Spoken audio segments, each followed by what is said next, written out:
Howdy, howdy. Why am I here at 6 o'clock? I bet everybody is wondering. 6 p.m. Eastern Standard Time. There's probably nobody watching, and that's probably a better thing.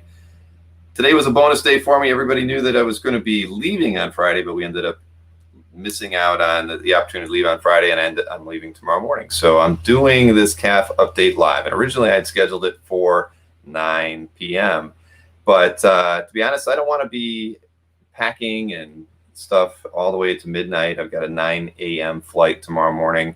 So what I decided was to just go live now, get it out of the way, and have it recorded for posterity. So anybody who wants to watch the calf update can do so this evening, recorded, because I was going to record this thing to begin with. So here we are. Lots of stuff going on, and even with me going on vacation, I've got a lot on my mind. Lots of stuff that I want to think about regarding the channel that we've talked about. Sort of, I don't know, not at length, but I'm just pondering all the different things that I want to work on and change to Comic Card Live when I get back. Nothing major, but I think I want to mix up the interviews a little bit, and want to actually, with regards to the calf update, and I haven't talked to Jason about this. He had talked about saying, he said we should talk about what I'd like to see you do with the market data stuff that I talk about. And it just got me thinking that there's more that I can do with the calf update that can make it a little bit more fun, a little bit more informative, a little bit more focused and newsy oriented, I guess. I mean, nothing crazy, but I just wanted to, I think I can do more with this recap rather than just kind of recapping the week. It's almost the same thing I put in the Thursday email when we do these on Thursdays. So the idea of like just doing the same thing over in a weird, in a subtly different way, I think I can do a better job. So even though this is the 49th calf update and I've been doing it this way for 49 straight weeks, it's time to make some changes. So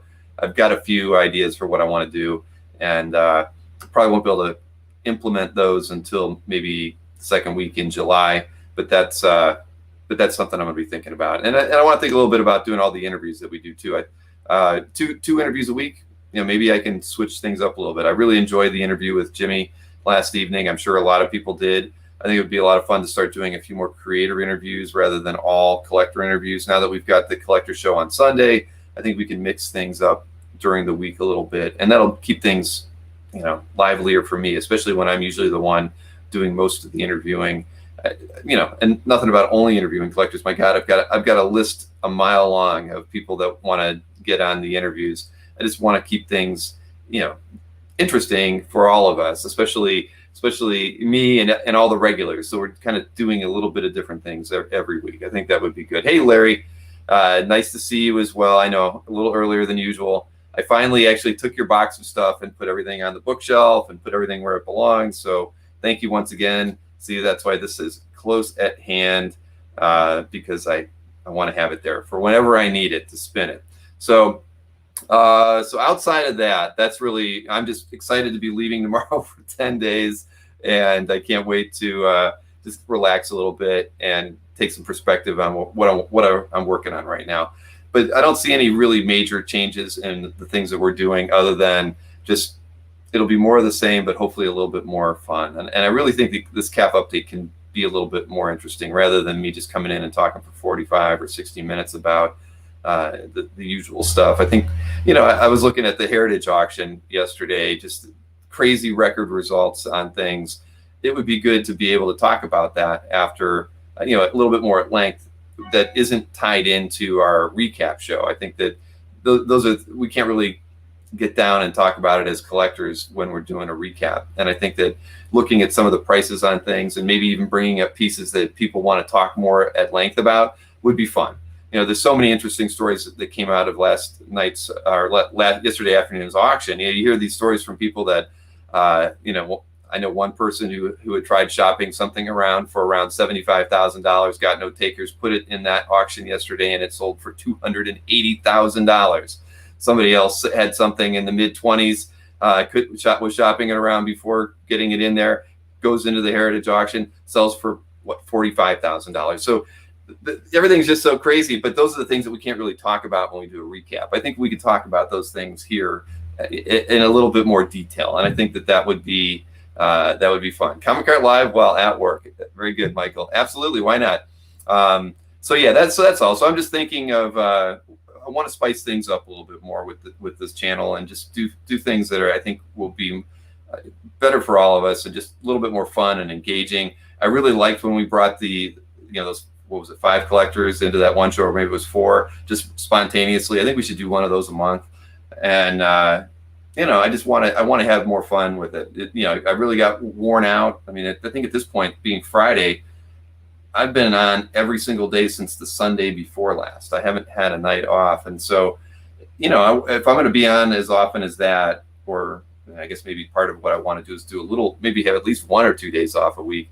I want to be having a lot more, even more fun than I'm already having, right? So the live auction whooped up on me yesterday. Yes, it whooped up on everybody yesterday. I wasn't able to watch the whole thing because it was just so agonizing to watch some of the prices, and I was trying to focus on other work, but absolutely. And just so everybody knows, we are going to do a heritage auction recap.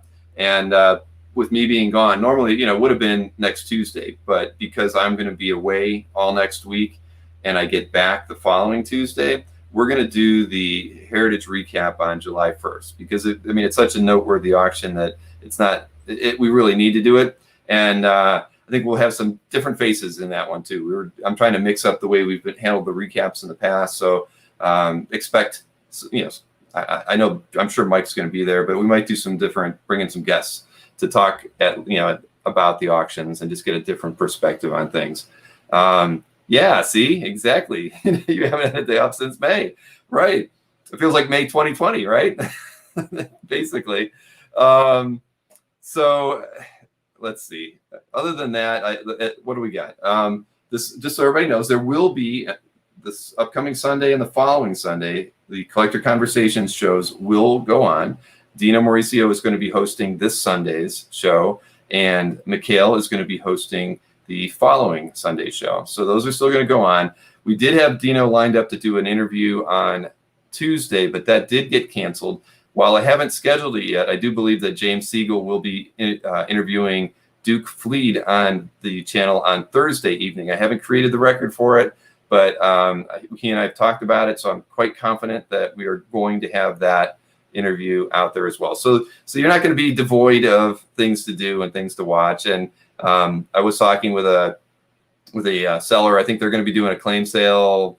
I don't think it's this Saturday, but maybe next Saturday. So there's things for people to watch. That aren't all on our channel. So it won't be a very uneventful week for everybody while I'm gone. And but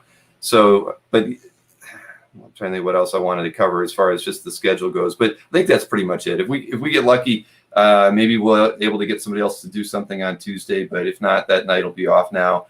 But Dino was a trooper. He was going to do Sunday and then Tuesday, but unfortunately Tuesday backed out. But Sunday should be fun, another collector conversation. So I hope everybody tunes in, gives them support. I can't say that I'll be able to watch just because, honestly, I don't have anything planned from Saturday through Thursday. I'm in Key West. We just know what we want to do, but we're just going to play it all by ear, my daughters and I, and just kind of go with the flow and relax and have a good time. And we'll be in Universal on Friday and Saturday, and then I'll be with my wife's in-laws on Sunday and Monday before I come back on Tuesday. So that's the extent of my trip. But again, schedule-wise, I just don't know where I'm going to be, so I don't think I'll get to see the shows live. But so let's go ahead and do the CAF update, and then send me on my way. So this CAF update covers the period that is, let's see, what was it? It was the 7th through the 13th of June. So a bit of an uptick for the dealers, nothing too dramatic, but the prior week they had $250,000 in sales, and this week they are at $321,000 in sales. Bermuda Man had just under $90,000. Scott Eater, who we don't talk about too often, had a lot of sales. He had 7 sales, but totaling over $66,000 in sales. Albert had 40 sales for just over 24 sales for just over $40,000. Anthony had 60 sales at 38. Splash Page, 30 sales, 24,000, and Felix had 53 sales for $20,000. So, a very good week for them all. And so let's get their little video here going. And here we go with that. So, like I said, 321,666, not a good number. I should have just put a K there, I think. This first piece is Amazing Spider-Man 97. It's an unused cover. Gil Kane, Frank Giacoya. This was sold by Mike for the asking price of $60,000. Now, the next 4 pieces are all sold by Scott Eater. This is from Love and Rockets, issue 44, Jaime Hernandez. And this one sold for the asking price of $18,000. And then this is from Jaime again. This was an asking price of $15,000. This is the Village Voice cover from 2010. A couple different images there. Next up, this is a Daniel Klaus piece sold for the asking price of $15,000 by Scott. This is from 8-Ball issue 13, and it's the back cover. And this final piece from Scott sold for the asking price of $12,500. It's by Dave McKeon. It's Ray Bradbury Comics cover, issue 4. And finally, this piece was sold by Mark from Splash Page Comic Art, asking price $9,500. This was a fastball special. It was used as a fine art original print. Artist, of course, is Paulo Rivera. This piece has been on Mark's site for a long time, and I always thought about even getting it, but I had that different line art piece by Paulo, so I'm surprised it took this long to sell, but there you go. It's finally out there in the wild, and it's on CAF too, so that's a good thing. Let's see. Hey, Jeff. Nice to see you. Graphs and pie charts are what we need to make things more exciting. Well, that's kind of what, honestly, that was sort of my thought. After seeing all the love that Dino's charts always get, I was thinking along those same sorts of lines, like doing a deep dive on market data and showing some graphs and things, and just being, I don't know, I don't want to say like a little more news oriented, but I just think that I can talk a bit more about the data rather than just doing what I just did there, showing just the 6 top sales, giving you a total, and then moving on to the next thing. I think that there's always something interesting in there that we find as far as a relevant sale, something that's either or just common sales. But I think that there's things that we can look at and talk about at length that I'm sure you guys would want to hear more about. So that's kind of what I'm thinking. Pie charts and graphs, and we'll see. Yes, exactly. That's why we're going to do the Heritage recap when I get back from vacation, because the prices are crazy, and I think they still have a few more.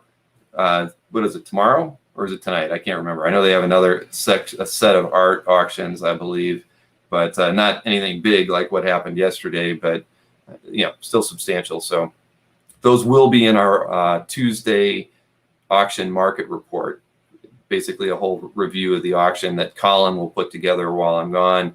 And so look forward to at least reading that and seeing things that he picks out from the Heritage auction in that Tuesday market data report that Colin has been writing for me for a while.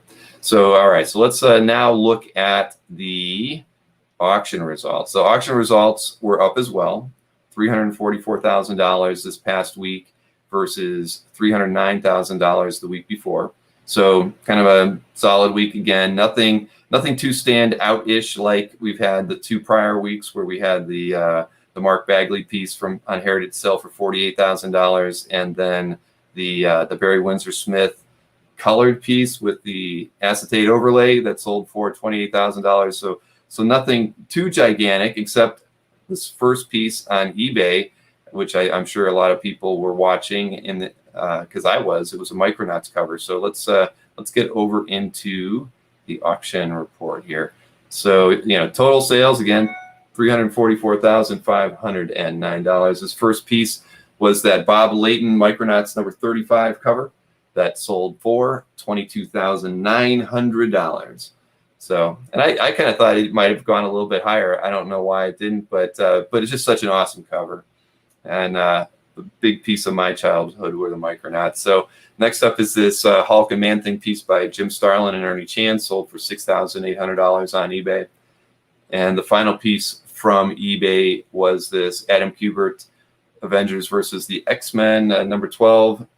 It was a limited cover variant. Dark Phoenix, of course, is on it, and it sold for $4,950. Now we've got the 3 Heritage results. This first piece sold for $10,200. It's the Supergirl movie special number 1 cover by Garcia Lopez and Dick Giordano. Next up is a Ron Wilson, Mike Esposito, Spider-Man Comics Weekly, number 63 cover. Really cool. Sold for $9,300. And finally, another Sergeant Fury page. This one's from issue 34, page 12. Sold for $6,600. Artists are Dick Ayers and John Tartaglione. So it's anybody who had those pages is getting good prices for them. Certainly a lot more than I would have ever expected. And but they keep going. I think they're metering them out every week. We get another Sergeant Fury page from the weekly auctions, and of course the weekly auctions from Heritage are not going to be on Monday anymore. I'm sure everybody has read the news. They have moved them to Wednesday. So I talked a bit with the higher ups over there, because I was like, wow, Wednesday, is that going to be a bad thing for us to have dueling dealers up against the weekly auctions from Heritage? And I kind of looked at the data and everything, and when I thought about it, we've done 4 amateur shows all on Monday nights. All of those have been against the Heritage weekly auction.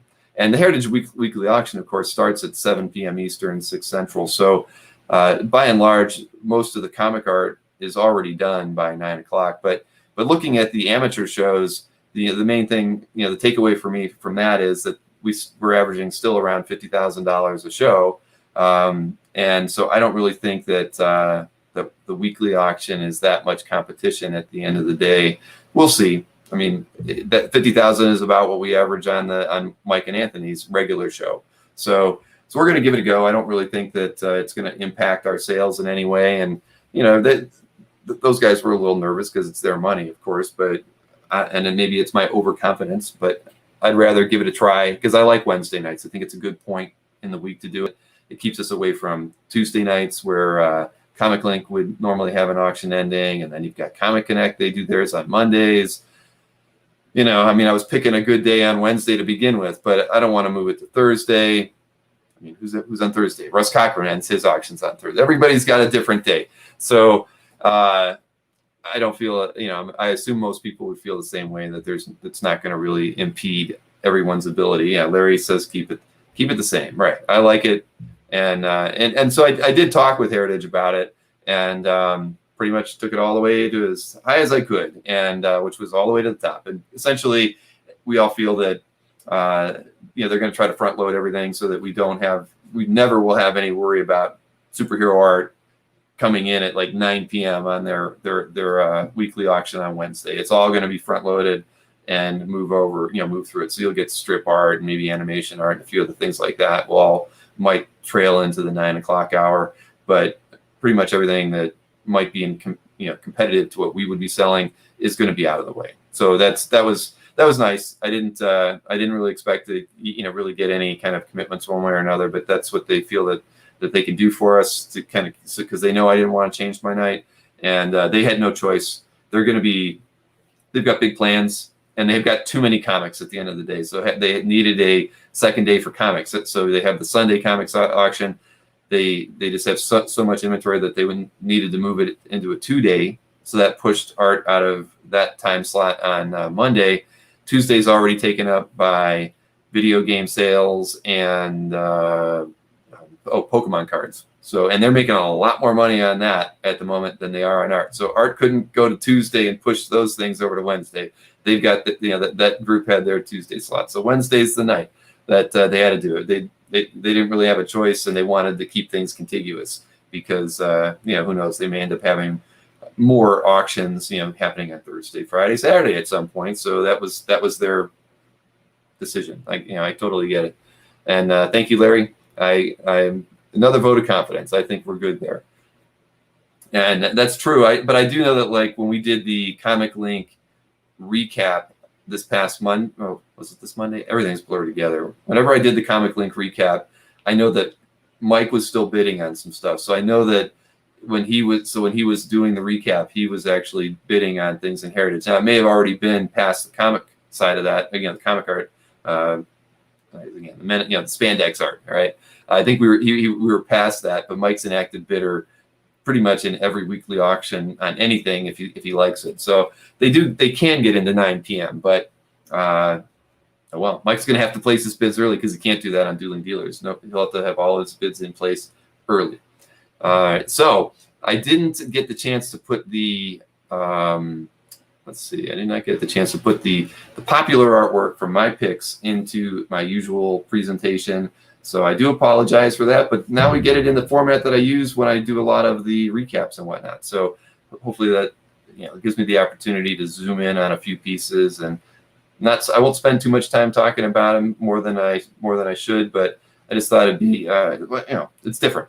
If I would have waited till 9, I would have had these all in there. But at any rate, so the popular artworks, my picks for the week are first up is this piece from the collection of Carlo M.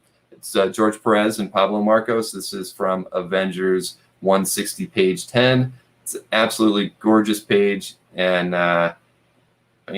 and what more can you ask for in a Perez Avengers page? But this one's awesome. And let's see. Next up here this is in Tim Wenhold's collection, X-Men 103. Probably one of my all-time favorite X-Men issues of I can't express it. I've always loved it. This is got that dang awesome cover with Colossus on it. This is just if I was going to get a piece from Dave Cockrum's run on the book, I'd love to get a piece from issue 103. And so this is Dave Cockrum and Sam Granger, of course. And again, just an incredible page. So very, very envious and happy that this is in Tim Wenhold's collection. Tim always seems to focus on DC art, right? But so when I saw this, I was like, wow, that's pretty cool. This is like, him going in a little different direction, but he had to go in the direction that I'm in. So it's more competition. Not that I could probably ever afford something from X-Men 103, but still, a fabulous page. And, I'm very, very happy for him and happy to have this stuff on CAF. I know that when Tim did this, he actually assigned it to the Comic Art Archive. He had asked me some questions about it because there was a little bug in our code. So I really appreciated the fact that he went the extra mile to put it in the CAF database that assigns everything to the proper issue and run and everything.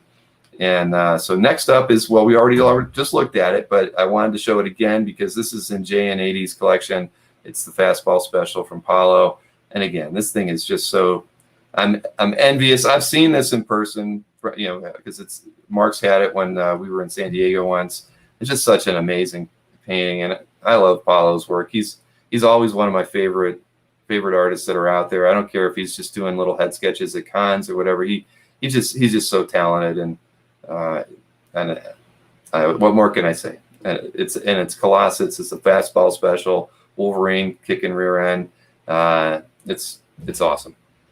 All right. So next up is in the collection of Kit Walker. This is Alex Ross. This is from Kingdom Come issue 2, page 32. And I don't know. I'll never own anything by Alex because I think it's a little pricey, but I do love his work. And though I'm not a big DC guy, I really like this page a lot. Alex does different things with perspective, and he approaches things in a very, cinematic way, I think. And I really, really like this piece. So just wanted to feature it. And next up, this is in Dino's collection. Dino is, I know Dino likes giant monsters. And so here we've got a Shogun Warriors cover from, this is issue 5. This is from 1979, Herb Trimpe and Al Milgrom. And this one's, what more can you ask for? I can honestly say I didn't read Shogun Warriors, not at all. But man, that's an awesome cover. I showed you off that I got a Trimpe Godzilla page a couple weeks back, so I'm a fan of the period, definitely. But I don't know why. I never got into the giant robots thing. Those things were around when I was a kid, and they were first coming out, and I just never really got into it. I'd walk down the aisle and look at the toys. Never bought a single robot that could transform of any kind. I was never a big Transformers fan. Sorry to say that, everybody. I've got my niche things that I really liked, but giant robots and Transformers just weren't on my list. I watched the movies; they're all right, but not the comics. So let's see. So next piece here we go, is this is from the collection of Yasha Yothi, and it's Dave Cockrum again, and it's from X-Men issue 94. This is page 6. So I had to show it because classic issue, of course. Great image of the most of the team here, and you've got early Wolverine acting like early Wolverine, just angry, and X-Men conflict, all the things that kind of started that series in motion to just make it such a fun book and really revitalize it and make it one of the most incredible things that Marvel had done during that period. So very happy to see that on CAF, and Yasha should be terribly proud to own that artwork. I'm really happy for him. And then next up is a piece by John Buscema. This is from Conan the Barbarian. It's issue 169 in the collection of Michael Malott, and I'm probably saying that name wrong. If Ruben was here, he could probably correct me on that one. But I mean, again, another book that I was never really into, Conan, but whenever you see John Buscema doing anything Conan, you always have to stop and look and really appreciate, the whole composition here. Just absolutely amazing. Conan's just like right at the edge of everything, right? And he's still kicking rear end. He does he have a scratch on him? I guess I can see some blood on him. That's probably somebody else's blood, of course, but very nice piece. I really like it and wanted to feature it here. All right, next up is this Fury of Firestorm number 69 piece. It's in the collection of Paul P. Paul's collection is simply amazing. He continues to add just really great, sometimes really offbeat too kind of pieces, but he's got an eye for really nice artwork from this period, and that's where his tastes clearly lie. This is the artist is Joe Brzezowski, and I'm not from that's not somebody I'm very familiar with. I'd have to go back and actually do some searches on CAF, but this is the Zuggernaut. So first appearance. So I guess this is a birth issue in some way for the Zuggernaut. But there you have it. A very nice cover here. Next up, this is from Dennis Cowan and Bill Sienkiewicz. It's a Deathstroke Pin-Up. This is in the collection of Phil Hester. As you know, we had Phil on the Comic Art Live show in May. I really hope to get him back onto another interview where we can talk to him a little bit more. I mean, he's got an amazing collection. The hour that we were able to give him during the show really wasn't enough time. So hopefully, like with the Jimmy interview last night, it's something that we can follow up with him maybe later in the summer or in the fall. Jimmy did say that he did want to be back on, and he offered to come back in the fall as well. So we'll definitely have both of those guys on again to talk about art from their collections. And another giant monster. This is Jack Kirby, though. This is from 1961. It's in Elaine Chomet's Chomet's collection. The inker is Dick Ayers on this piece. And, you can't go wrong with a giant monster from Jack Kirby in the early 60s. And Monsteroso is this one, and a very cool piece. This is I guess it'd be a commission. I'm not quite sure. This is Tetsuo, tribute to Otomo, collection of Jason K. Artist is, of course, Ian Bertram, unmistakably. I mean, I love Ian's work. He puts so much effort into the detail of his pieces. I mean, that thing is just gorgeous. And wow. I mean, I'm not very familiar with that genre at all, but Jason's got to be darn pleased to have this in his collection. And wow. I mean, again, knocked it out of the park. Next up, this is the cover to Vigilante number 25. This is in the collection of Peter I'm butchering names again. That's why I should write these down and get them on the screen. Foseco. This is Peter Foseco. The artist is Dan Day, of course, and the inker is Rick Magyar. I mean, I just love the reflection work, that's done in there. This is a totally killer piece. And remember, I'll post the link to the full report, so anybody who wants to look at these artworks can check them out as well. But this honestly is probably my favorite piece in this update. just because I just love the background more than anything, and it's cool with the silhouette of the character because of their costume, but the background is what seals the deal for me on this piece. We've got 3 more pieces here. This one is Barry Windsor Smith and Bill Everett. This is in Mark Levy's collection. This is from Astonishing Tales, number 6, page 8. And inking on this one, if you can't tell, is Bill Everett. So Windsor Smith and Bill Everett, a fine pair indeed. And I just love this. So I know Mark is a huge Barry Windsor Smith fan, has several really nice pieces in his calf gallery. So if you haven't checked out Mark's calf gallery in a while, I wholly would encourage you to do that, because he's just got an amazing collection. And he's always in the chats too. Well, probably not here this evening because I think he's on the West Coast, but always appreciate his support. And this is a fabulous piece. So 2 more pieces to go here. This is a long shot number 1 artwork. This is let's see, it's in the collection of Simon Little, and it's Art Adams and Will Spertasio. Sorry for that ping there. I didn't mute my stuff properly, but yeah, really nice scan. Love this image. Love this last panel in particular. And what more can you say?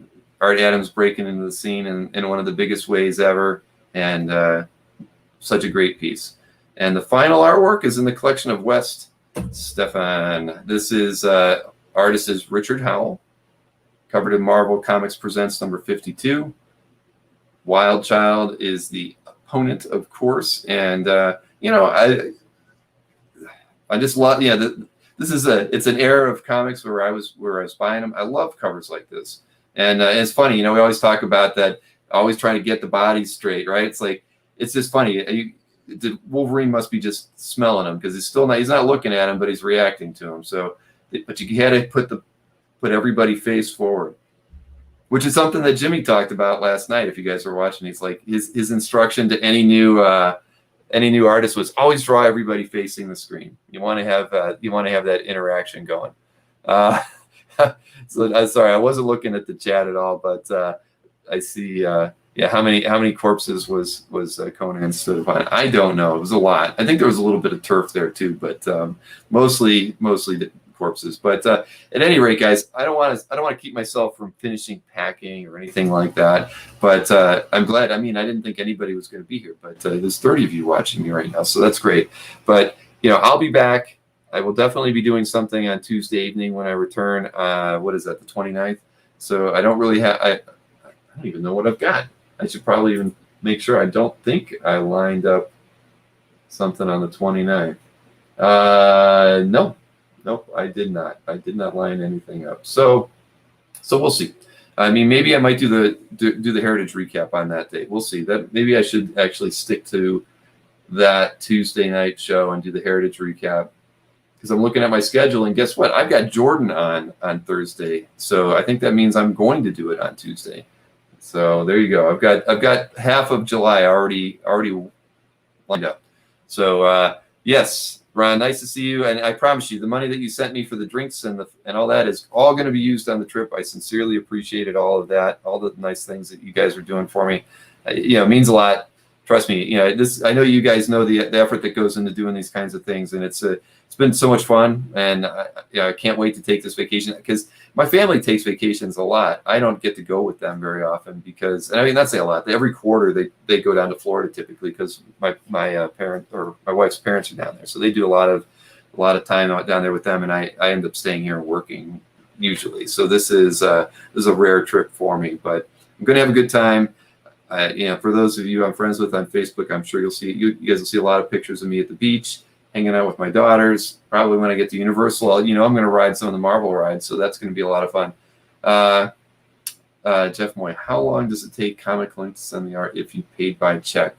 I don't know the answer to that one. Maybe somebody here, I'm sure there's several people in the chat that could probably answer that question.